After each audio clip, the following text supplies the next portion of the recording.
Assalamualaikum. Di sini saya akan mempresentasikan tentang penjelasan hubungan tradisi komunikasi. Fenomena pembicara publik adalah seseorang yang berbicara di depan umum. Ia masuk dalam teori retorika, yaitu menurut Aristoteles bahwa teori retorika menyarankan relasi pembicara audiens harus dikenali dan menjadi hal yang utama dalam proses pembicaraan. Kemudian ia masuk juga dalam kelompok teori publik, yaitu karena dalam proses penyampaian informasi seseorang dapat bertanggung jawab kepada penerima atau halayak. Kemudian ia juga masuk dalam cakupan komunikasi publik, yaitu karena untuk memberikan informasi, menghibur, dan untuk membujuk pendengarnya.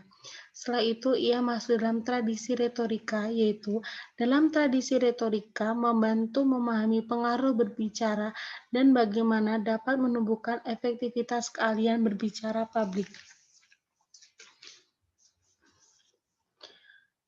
Fenomena meniru gaya hidup selebgram masuk dalam teori ekologi media. Masyarakat berkembang sebagaimana teknologi juga ikut berkembang sampai dengan internet. Kita semua dipengaruhi oleh perkembangan teknologi. Setelah itu, ia masuk dalam kelompok teori media, yaitu kelompok teori media ini mencakup konteks massa berhubungan dengan konten media, persepsi khalayak. Setelah itu, ia juga masuk dalam cakupan komunikasi massa. Komunikasi massa mengacu pada komunikasi kepada halayak ramai melalui salah satu komunikasi ini yang berhubungan dengan fenomena di Instagram. Setelah itu, ia juga masuk dalam tradisi fenomenologi, yaitu interpretasi pribadi kehidupan dan aktivitas sehari-hari.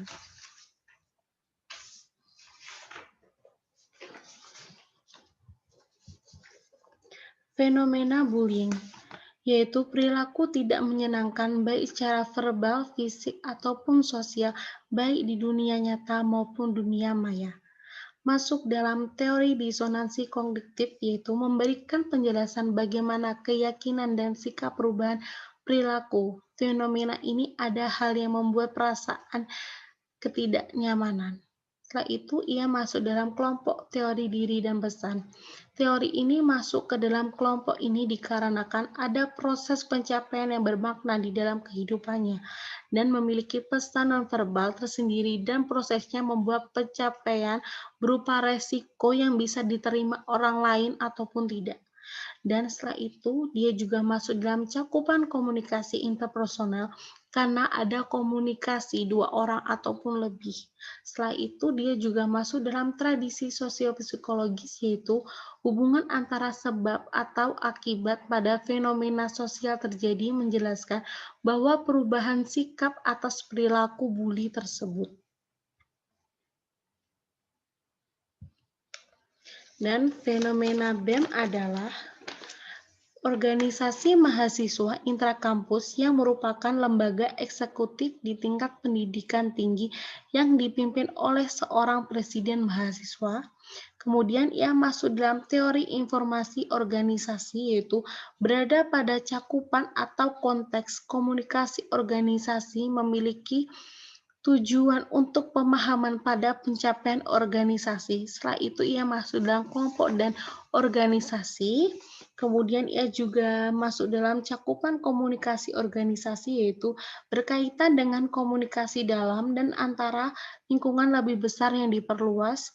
Juga ia masuk dalam tradisi sosiokultural, yaitu menunjukkan bahwa individu adalah bagian dari kelompok yang lebih besar yang memiliki aturan dan pola interaksi yang unik.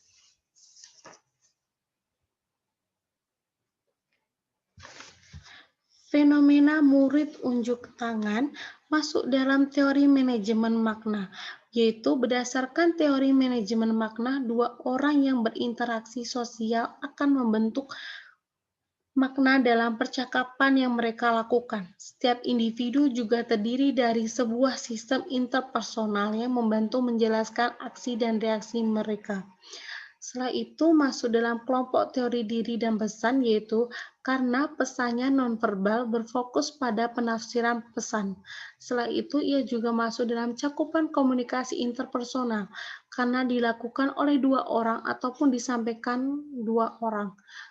Setelah itu dia juga masuk dalam tradisi semiotika, yaitu studi tentang tanda-tanda. Setelah itu ada fenomena YouTube.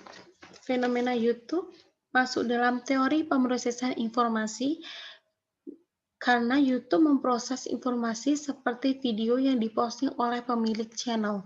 Setelah itu masuk dalam kelompok teori pengembangan hubungan, yaitu teori ini berhubungan dengan konten media yang berada pada konteks ataupun cakupan. Setelah itu juga masuk dalam cakupan komunikasi massa. Komunikasi massa mengacu pada komunikasi kepada khalayak yang ramai melalui salah satu saluran komunikasi ini yang berhubungan dengan konten media. Dan yang terakhir adalah masuk dalam tradisi sibernetika, yaitu dalam tradisi sibernetika akan cenderung berhubungan dengan new media dari fenomena yang ada di YouTube. Setelah itu, yang terakhir, ada fenomena demo. Fenomena demo adalah sesuatu unjuk rasa yang ditunjukkan untuk membela kebenaran ataupun keadilan di depan umum. Dia masuk dalam teori paradigma naratif, yaitu dalam teori ini dijelaskan jika menyampaikan sesuatu harus berhubungan dan membela yang benar. Fenomena ini bertindak untuk memprotes sesuatu yang dianggap kurang benar dan pastinya merugikan. Setelah itu, ia juga masuk dalam kelompok teori publik. Kelompok ini kita selalu berperan baik itu memberi dan menerima pesan atau makna kepada khalayak. Setelah itu dia juga masuk dalam cakupan komunikasi publik. Komunikasi kelompok besar yang memberi pesan kepada khalayak dan juga berhubungan dengan fenomena untuk menyuarakan kebenaran. Setelah itu dia juga masuk dalam tradisi kritis, ketidakadilan yang menjadi salah satu komunikasi untuk melakukan aksi pemberontakan. Hal ini merupakan belum tentu mengkritisi itu salah. Sekian presentasi dari saya. Mohon maaf apabila ada kata-kata yang keliru.